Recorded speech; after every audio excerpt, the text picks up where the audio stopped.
Uma Vida com Propósitos, capítulo 30. Moldado para servir a Deus. Foram as tuas mãos que me formaram e me fizeram. Jó 10:8.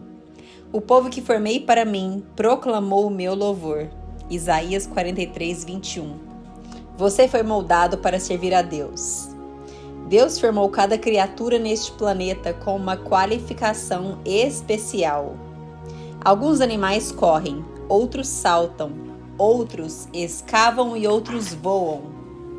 Cada um tem um papel especial para cumprir conforme foram moldados por Deus. O mesmo se dá com os humanos. Cada um de nós foi concebido ou moldado com exclusividade para a realização de determinadas tarefas. Antes de os arquitetos projetarem um novo prédio, eles primeiro perguntam: para que propósito? Como será usado? A função pretendida sempre determina a forma do prédio.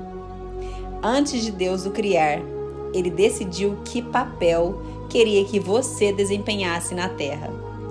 Ele planejou exatamente como queria que você o servisse, então o moldou para essas tarefas. Você é da forma que é, porque foi feito para um ministério específico. A Bíblia diz: porque somos criação de Deus, realizada em Cristo Jesus para fazermos boas obras.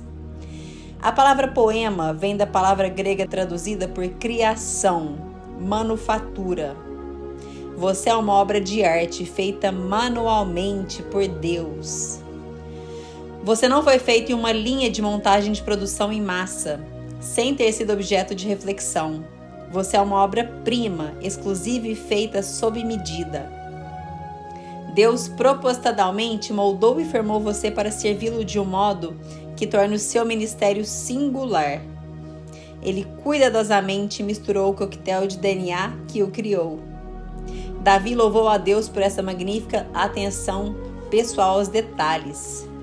Tu fizeste tudo com delicadeza, as partes íntimas do meu corpo, e as uniste no ventre de minha mãe. Obrigada por me teres feito de maneira tão maravilhosa e complexa.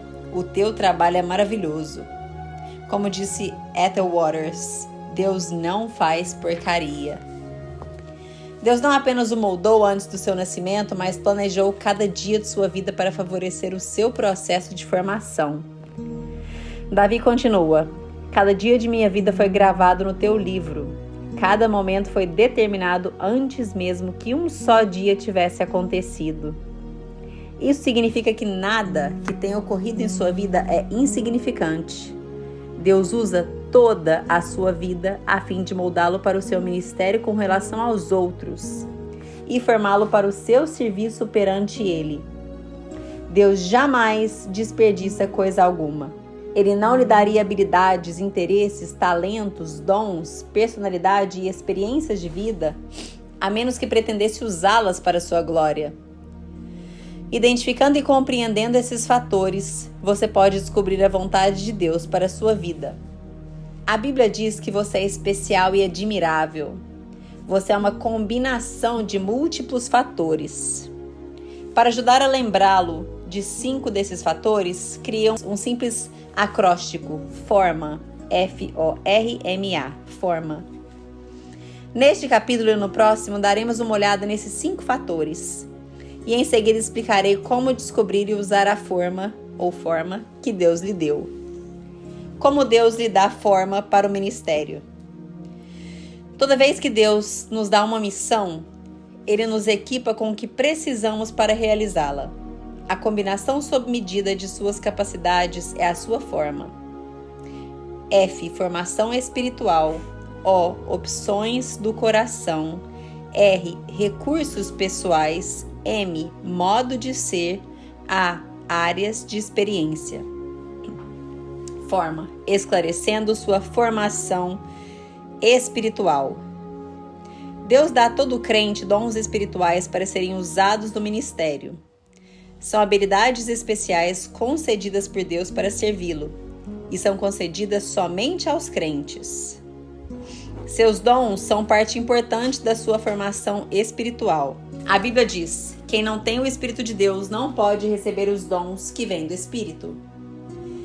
Você não pode adquirir dons espirituais ou mesmo merecê-los. Por isso são chamados dons. Eles são a manifestação da graça de Deus para com você. Cristo generosamente dividiu seus dons conosco.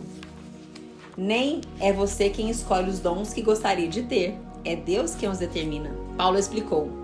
É o mesmo e único Espírito Santo que distribui esses dons. Ele sozinho decide que dom cada pessoa deve receber. Por Deus gostar da variedade e querer que sejamos especiais, não há nenhum dom que seja concedido a todos. Além disso, nenhum indivíduo recebe todos os dons. Se você possuísse todos, não teria necessidade de mais ninguém. E isso destruiria um dos propósitos de Deus, nos ensinar a amar e a depender uns dos outros. Seus dons espirituais não foram concedidos para o seu benefício próprio, mas para o benefício dos outros. Da mesma forma que outras pessoas receberam dons para o seu benefício. A Bíblia diz: um dom espiritual é dado a cada um de nós como meio de ajudarmos a igreja inteira. Deus planejou dessa forma, para que precisássemos uns dos outros. Quando usamos nossos dons em conjunto, todos são beneficiados. Se os outros não usarem seus dons, você é passado para trás. E se você não usar os seus dons, eles serão passados para trás. Por isso nos é dada a ordem para descobrir e desenvolver nossos dons espirituais. Você já parou para descobrir os seus dons espirituais? De nada vale um dom não descoberto. Toda vez que esquecemos essas verdades básicas sobre os dons, ocorrem problemas na igreja. 2 problemas comuns são inveja de dom e prestígio de dom. O primeiro ocorre quando comparamos nossos dons com os de outras pessoas e nos sentimos insatisfeitos com o que Deus nos deu, tornando-nos ressentidos e ciumentos por Deus utilizar os outros. O segundo ocorre quando esperamos que alguém mais tenha nossos dons, faça o que fomos chamados para fazer e se sinta tão entusiasmado quanto nós a respeito de tal dom. A Bíblia diz: há diferentes tipos de serviço na igreja, mas é ao mesmo Senhor que estamos servindo. Os dons espirituais são algumas vezes exageradamente enfatizados, em detrimento de outros fatores que Deus utiliza para nos moldar para o serviço. Seus dons revelam uma chave para descobrir a vontade de Deus para o nosso ministério, mas os dons espirituais não formam o quadro completo. Deus também nos moldou de 4 outras maneiras. Forma: atentando para suas opções do coração.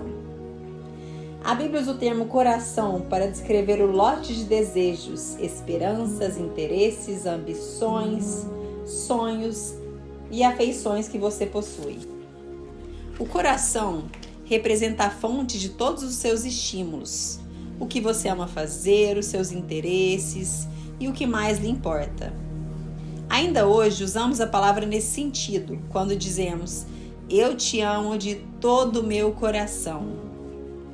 A Bíblia diz: assim como a água reflete o rosto, o coração reflete quem somos.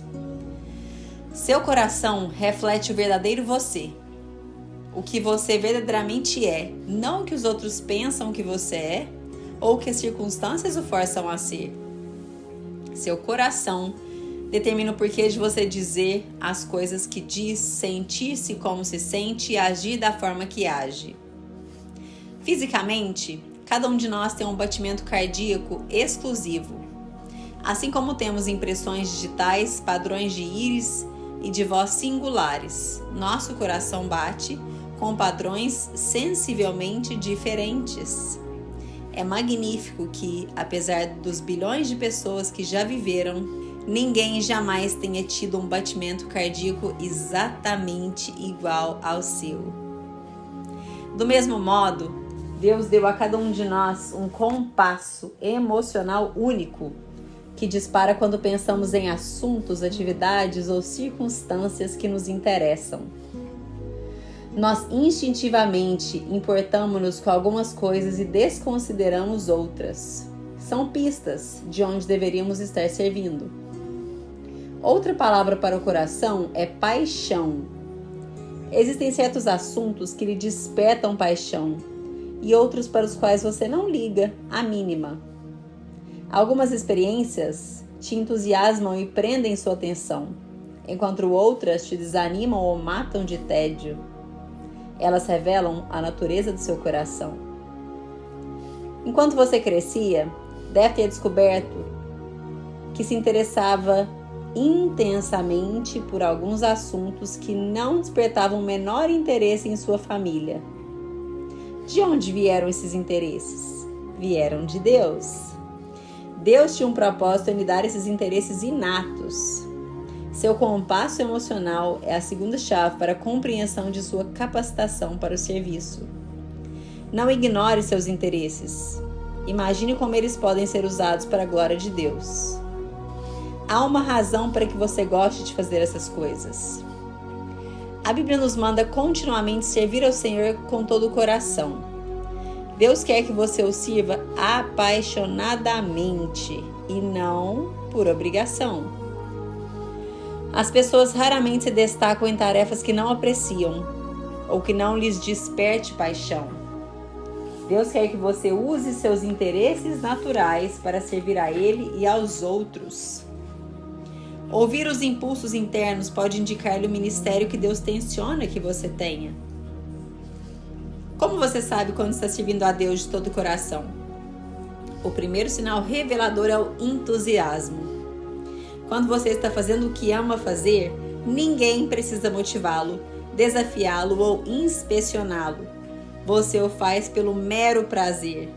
Você não precisa de recompensas, aplausos ou pagamento, porque adora servir dessa forma.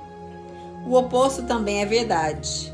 Quando você não se entusiasma com o que faz, é facilmente desestimulado. A segunda característica de quem serve a Deus com o coração é a eficiência. Todas as vezes que você faz o que Deus o condicionou a amar, você se torna bom nisso. A paixão leva à perfeição. Se você não se importa com uma tarefa, é improvável que se destaque nela. Em contrapartida, os maiores realizadores em qualquer campo são movidos pela paixão e não por lucro ou obrigação.